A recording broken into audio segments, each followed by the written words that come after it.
A arena está pronta.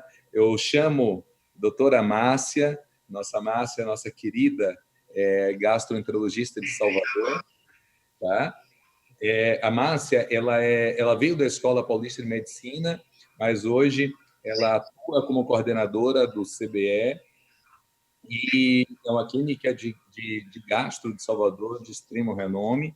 Tá? Ela é fellow do Hospital Eduard, lá de França, e Márcia tem uma extrema experiência em motilidade.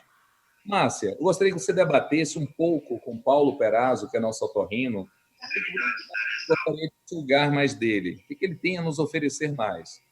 Tá? Contigo, meu amigo. Boa noite a todos. Gostaria de agradecer à NAFAD pelo convite, especialmente a Fábio, esse querido amigo. Parabenizo aos professores, as aulas maravilhosas, muito bem explicativas, deixaram algumas dúvidas, e aí está aí para a gente perguntar, né? É um tema bem polêmico, né? Já de décadas, isso a gente já sabe, controverso, né? Tosse e refluxo é esse tema que a gente tem sempre essas questões a fazer, mas, enfim, corresponde aproximadamente o quê? 20%, 25% dos pacientes que entram no nosso consultório, né, doutor Paulo?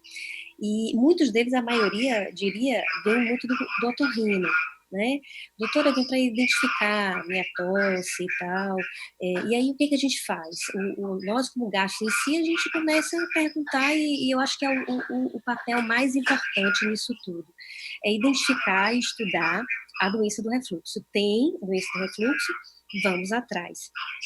Por quê? Porque a partir daí a gente vai tratar o que é mais importante, diria, né? Como já foi falado também por vocês, a doença do refluxo.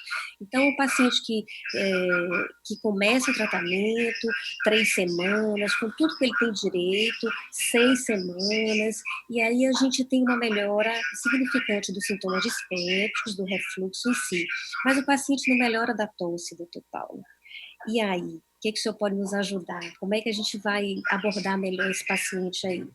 Ele está bem do refluxo, mas essa tosse, doutora, ainda continua com tosse. O que o senhor pode nos ajudar? Perfeito. Eu acho que o que a gente mais pode ajudar não é na comprovação da doença do refluxo, porque a comprovação e a certeza da doença do refluxo, inclusive, ela vem evoluindo, né? Eu sou do tempo que só se fazia, o gastro só fazia endoscopia digestiva, o paciente era uma esofagite não erosiva, e esse paciente ele devolvia para o otorrino dizendo, não, isso não era refluxo. Então, como eu sou madurinho, eu sou desde essa época. Depois houve uma evolução da gastroenterologia e vem a pH-metria tradicional, que também tinha uma zona escura que o paciente não dava um refluxo ácido e dizia, olha, não tem também refluxo. Aí, olha como a medicina é bonita, porque a sua evolução vai nos respondendo essas nuvens negras. Estamos vivendo, inclusive, uma enorme agora com o Covid, né? Estamos num mar de desconhecimento muito grande e caiu na boca do povo, vamos dizer assim, esse debate infrutífero, em vez de estar única e exclusivamente nos médicos. Mas voltando ao refluxo, então, esse paciente que vem de vocês, que foi tratado o refluxo e continua tossindo, eu tenho que melhorar, se eu não fiz ainda, se é um paciente virgem que veio do gastro, não passou no otorrino, o que eu preciso melhorar com ele é a videolaringoscopia. Então, dentro da videolaringoscopia, eu não quero fazer o diagnóstico de refluxo, mas eu quero fazer se ele tem alguma alteração videolaringoscópica. Por exemplo, como eu tenho uma longa jornada aí, né, de medicina, de vida, eu posso citar exemplo.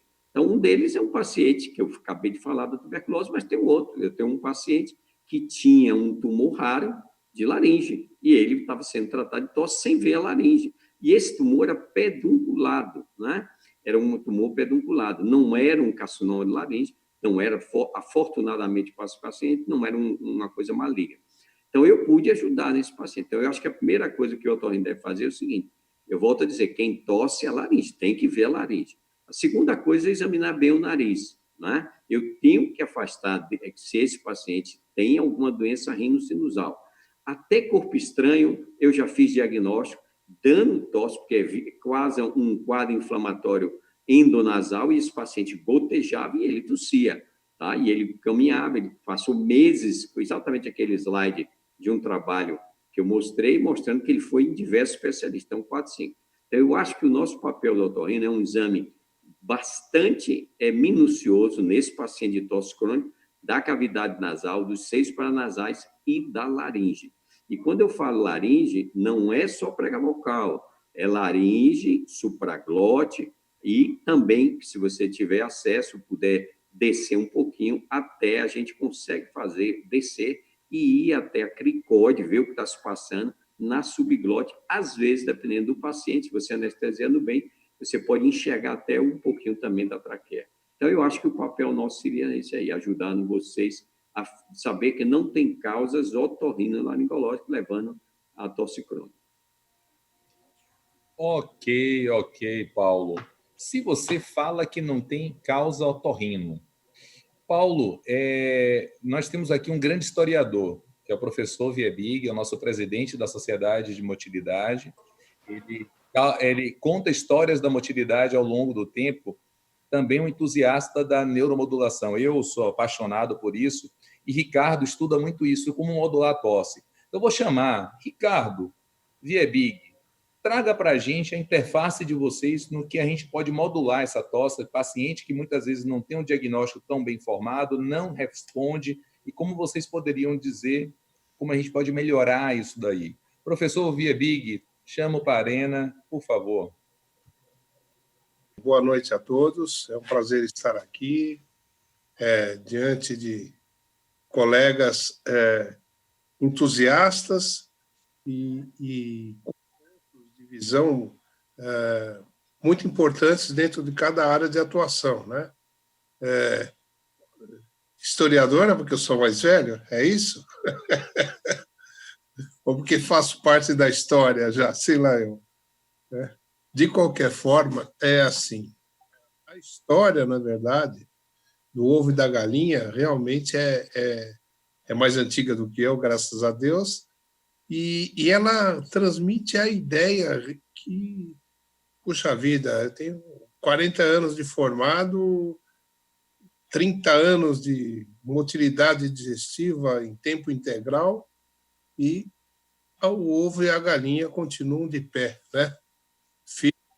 Na discussão, e vão surgindo pequenos aspectos na melhora do diagnóstico, na melhora da percepção, né? Acho que a multidisciplinaridade do tratamento é importante na convicção pessoal, não só do colega, como também do paciente, né? E isso daí já é o primeiro grande neuromodulador, né? É o fato da percepção que esse colega possa ter, que, na verdade, ele precisa de apoio de outros especialistas, né? Isso reafirma a dificuldade que é tratar esse tipo de situação. É muito importante. 2,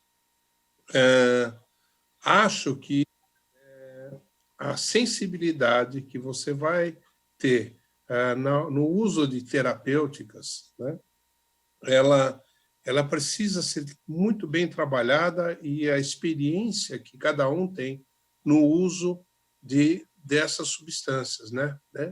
O uso de inibidor é muito frequente, é quase que automedicação, né, para muita gente, né?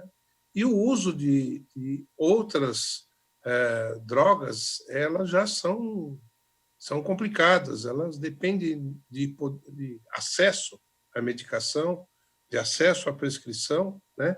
E a convicção que realmente, às vezes, você precisa, como em qualquer doença crônica, você precisa ter um projeto de tratamento junto com o paciente. Um acordo com ele de que não é uma simples dor de cabeça que você vai tomar um analgésico e vai passar. Isso eu acho que é a parte mais importante. Eu não sei até que ponto, por exemplo, o Ricardo pode ter recebido alguma vez um paciente com refluxo, né, e falou: olha, eu vim aqui porque o gastro me mandou para cuidar da minha tosse. Me ajuda, doutor Ricardo. Ou seja, parece que o gastro desistiu da ideia, A mesma coisa pode ocorrer para o otorrino, né? E quando, na verdade, você está querendo reforçar a importância desse tratamento. Eu entendo assim, Fábio, é um tratamento que não é só multidisciplinar, especificamente. Ah, não, vamos chamar dos especialistas. Não. É preciso ter, inclusive, um trato de troca de informações e troca de confiança, né? Muitas vezes o que a gente vê é o contrário, chega no gastro e fala, o que o otorrino falou não serve. Ou, ao contrário, né? O otorrino falou, não, isso não é refluxo, isso aí é só uma rinite posterior, alguma coisa assim. Então, é preciso ter uma troca positiva de informação e aí é que começa o tratamento. Acho que a primeira coisa é essa afirmação. Eu não sei se o Ricardo concorda comigo, mas é por esse lado aí. Que chega nele, eu acho que dificilmente chega um paciente falando, eu tenho refluxo, vim me tratar com o senhor. Ele pega geralmente a parte, vamos assim, a casca grossa do pepino para descascar. É isso? Eu acho que o Dr. Viebig tocou em pontos chaves. Em primeiro lugar, nós precisamos de reforço positivo entre as especialidades, reforçando as condutas, porque são doenças crônicas, são pacientes que já muitas vezes eles vêm de uma longa estrada com sintomas, e isso precisa mesmo que você tenha uma confiança e um reforço positivo entre as especialidades. Tem 2 pontos em neuromodulação que eu acho que são importantes. O primeiro é timing. Você tem que introduzir a neuromodulação quando você entende que as doenças desencadeantes estão controladas, na minha opinião, senão você termina indo e voltando, tem efeitos colaterais, e você fica dando um passo para frente e 2 passos para trás. Então, eu não aconselho que vocês utilizem tratamento de doença objetiva, por exemplo, IBP, junto com neuromodulação ao mesmo tempo, porque no final das contas você perde parâmetros objetivos do que realmente o paciente respondeu, tá certo? E o segundo ponto é que eu realmente acho que a modulação que você tem com opioide é a mais fácil de você mexer, principalmente com morfina, mas com codeína também, porque os opioides são potentes moduladores de receptores centrais. Então, se você já controlou as causas periféricas, fica mais fácil você trabalhar com um inibidor central, que você pode tatear a dose como opioide, seja codeína ou morfina, tá certo? E a verdade na prática clínica é essa mesmo, 50% dos pacientes eles respondem e você naturalmente já consegue identificar um cluster de respondedor quando esse paciente agudiza o quadro.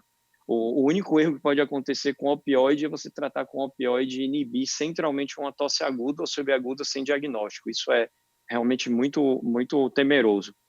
E quando você utiliza a gabapentina funciona mesmo. Sendo que dificilmente ela funciona com doses muito baixas e você precisa fazer esse aumento incremental da dose. Então, é muito importante manter o paciente motivado nesse tratamento, alinhar as expectativas com realidade e dizer realmente que muito provavelmente quando esse paciente, quando ele vai ter resposta é depois de 20 dias após o aumento da dose.